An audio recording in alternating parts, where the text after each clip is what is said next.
بسم اللہ الرحمن الرحیم. السلام علیکم. میرا نام ڈاکٹر احمد اجاز ہے اور میں سملیومی کلینک سے احمد آباد سے آپ سے مخاطب ہوں. آج ہم بات کریں گے سورائسس کے بارے میں.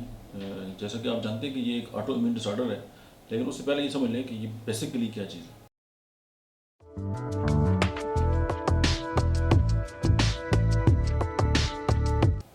اب ہوتا یہ ہے کہ ہماری جو اسکن ہے وہ تقریباً 28 دنوں کے اندر جو ہے وہ دوبارہ ریپلیس ہو جاتی ہے. ہماری جو اسکن ہے اس کے جو سیلز ہیں، لیکن سورائسس میں جب امیون سسٹم جو ہے وہ خراب ہو جاتا ہے تو ہماری جو اسکن ہے وہ جو مختلف پیچز ہیں اس پہ یہ 10 گنا جو ہے وہ بڑھ جاتی ہے. یعنی کہ جو کام 28 دنوں میں ہوتا ہے آرام سے اور ہمیں پتہ بھی نہیں چلتا اور ہماری اسکن جو ہے وہ تبدیل ہوتی رہتی ہے، تو جب وہ 3-4 دنوں میں ریپلیس ہوگی اور پھر وہ ظاہر پھر نظر آتی ہے، پھر پیچز جب گرتے ہیں اور جگہ جگہ سے وہ جو بدنما ہو جاتی ہے تو پھر ہم جو ہے وہ بڑے پریشان ہو جاتے ہیں. اب ہوتا یہ کہ جب جلد کے اندر یہ ایشوز جو سٹارٹ ہوتا ہے تو یہ جو بمپی ریڈ پیجز کی طرح جو ہے وہ نظر آتی ہے اور ایک وائٹ اسکیل اس کے گرد جو ہے وہ بن جاتے ہیں، اور یہ جسم پہ کہیں بھی جو ہے وہ نمودار جو ہو سکتی ہے، لیکن زیادہ تر سر پہ، جوڑوں پہ کونے وغیرہ اور جو گھٹنے ہیں اور لوور بیک اس سے جو ہے وہ متاثر ہو سکتے ہیں. لیکن اس میں جو خاص بات ہے کہ یہ جو بیماری ہے وہ ایک شخص سے دوسری شخص کو نہیں منتقل ہوتی. اکثر یہ بھی دیکھا گیا ہے کہ اگر کسی کو سورائسس وغیرہ اگر ہے اور اس کی داغ وغیرہ نظر آتے ہیں تو بہت سارے لوگ جو ہیں وہ اپنا جو ایون کھانے کے برتن جو ہے ان لوگوں کے ساتھ شیئر نہیں کرتے، یا ان لوگوں کے پاس بیٹھتے ہوئے ان کے چہرے پہ اس طرح کے معاملات آتے ہیں کہ وہ بندہ جو ہے اندر ہی اندر سے جو ہے وہ شرم سے بڑا شرمندہ سے ہوتا ہے. اور میں نے اس طرح کے پیشنٹ بھی دیکھے ہیں کہ گھر والوں نے جو ہے وہ پانی کے لیے بھی الگ برتن کر دی، سارا کچھ الگ کر دیا. تو آپ ذرا ان لوگوں کی اذیت کا اندازہ کر لیں، اور اسٹریس سے یہ ویسے بھی یہ زیادہ ہوتی ہے. تو اب ایک تو یہ ہے کہ یہ چونکہ ایک بندے سے دوسرے بندے کو لگتی نہیں ہے اس لیے ایشو کوئی نہیں ہے. اور میرے کلینک میں اس طرح کے لوگ آئے ہیں اور انہوں نے آ کے جب اپنی اسٹوری بتائی اور وہ مطلب کہ زاروں کو تار جب رو رہے تھے، میں نے ان کو گلے بھی لگایا اور مطلب کہ ان کو حوصلہ بھی دیا، سارا کچھ کیا. مجھے تو سورائسس منتقل نہیں ہو اور ہوتے ہی نہیں ہے. تو ایک بات یہ پلے سے باندھ لیں، بلکہ پلو سے باندھ لیں. تو اس کا فائدہ یہ ہوگا کہ ہم دوسروں کے ساتھ ہمارا رویہ جب اچھا ہوگا تو ہم ان کی ہیلپ کریں گے کہ وہ آلریڈی ایک کنڈیشن کا شکار ہیں، تو ہم ایسی ان کی ہیلپ کریں کہ وہ اس بیماری سے باہر نکل آئیں، اس اسٹیٹ آف مائنڈ سے باہر نکلیں. ہمارا کام ایز اے ہیومن بینگ لوگوں کو مسائل سے باہر نکالنا ہے، نہ کہ اوپر سے پتھر پھینک کے ان کو اور ڈبونا ہے یا ان کو مارنا ہے. چلیں یہ تو ایک بات ہوگی. لیکن سمپل یہ ہے کہ اس میں ایک اور بات بھی ہے کہ فار ایگزامپل اگر ایک فیملی کے اندر کسی ایک شخص کو ہے تو ڈیفینیٹ ہو سکتے ہیں کہ وہ کسی دوسرا جو بندہ ہے اس کو بھی ہو جائے. لیکن اس کا یہ ہرگز مطلب نہیں ہے کہ اس بندے سے اس کو شفٹ ہوئی، کیونکہ یہ اگر فیملی کے اندر ہسٹری ہو تو پھر یہ مطلب ہے کہ پاسبل ہے کہ ایک خاندان کے 3-4 بندوں کو بھی ہو سکتے ہیں. اچھا اس طرح بھی ہو سکتے ہیں کہ مطلب ہے کہ 4 فادرز میں تھی، درمیان میں 3-4 جو نسلیں گزری ان کو نہیں ہوئی، اس کے آگے پھر آ گئی ہے. تو یہ اس طرح کے ایشوز ہیں. لیکن چونکہ یہ آٹو امیون ڈس آرڈر ہے، یہ امیون سسٹم کی خرابی ہے، یہ ٹھیک ہو سکتی ہے. اسی لیے نہ تو اس طرح کے جو پیشنٹ ہیں ان کے ساتھ ایک امتیازی جو سلوک ہے وہ برتنا جو ہے وہ کوئی ٹھیک بات ہے، اور نہ ہی کوئی اس طرح کی بیماری جو ہے وہ منتقل ہوتی ہے. اس لیے یہ بات کلیئر کر لیں. اب ہم بات کرتے ہیں کہ سورائسس جو ہے وہ اس کی جو ہے وہ کتنی جو ہے وہ اقسام ہے. سب سے پہلے جو ہے وہ پسچولر جو ہے وہ سورائسس ہے. اس میں جلد سرخ اور چھلکےدار جو ہے وہ ہو جاتی ہے اور اس پر جو چھوٹے چھوٹے پیسٹول جو ہے وہ ظاہر ہوتے ہیں. یہ قسم زیادہ تر جو ہاتھ کی ہتھیلیاں ہیں یا پاؤں کے جو تلوے ہیں ان کو متاثر کرتے ہیں. یعنی پہلے چھوٹے چھوٹے جو ہیں وہ پسچول بنیں گے، آپ کو ایسا لگے جیسے اس کے اندر پانی سے بھرا ہوا ہے، اور اس کے بعد جو ہے وہ سورائسس جو ہے وہ پیر ہونا شروع ہو جائے گی. اس کی جو دوسری قسم ہے وہ ہے گٹیٹ سورائسس. یہ اکثر چائلڈ ہوڈ یا ینگ ایڈلٹ ہوڈ جو ہے اس میں ظاہر ہوتی ہے، اور جس میں ٹارسو اور لمبس پر چھوٹے چھوٹے سورس اسپاٹس جو ہیں وہ بن جاتے ہیں. اور اس کی جو وجہ ہے وہ اسٹریپ تھروٹ کا انفیکشن ہو سکتا ہے، ریسپیریٹری انفیکشنز ہو سکتے ہیں، یا اسکن انجری، یا کچھ ایسی جو ہے وہ میڈیسن ہیں جن کے استعمال کے بعد جو ہے وہ باڈی جو ہے وہ اس کے اوپر یہ اپیئر ہوتا ہے. اور اسٹریس جو ہے یہ ایک بہت بڑی وجہ ہے، مطلب کہ یہ جو سورائسس کی یہ قسم ہے. اور ہوتا کیا ہے کہ جب سورائسس اپیئر ہوتا ہے اور اس سے پہلے اگر اسٹریس ہے کسی کو، اور اسٹریس جو ایسی چیز ہے کہ آپ اس کو کبھی بھی زیرو نہیں کر سکتے. یعنی آپ کے مزاج کے خلاف کوئی بھی کام ہوتا ہے تو آپ کے اندر ایک جو تبدیلی ہے، جو آپ جو فیل کرتے ہیں پریشر، اس کو مطلب اس سے آسان ڈیفینیشن اسٹریس کی ہو نہیں سکتی.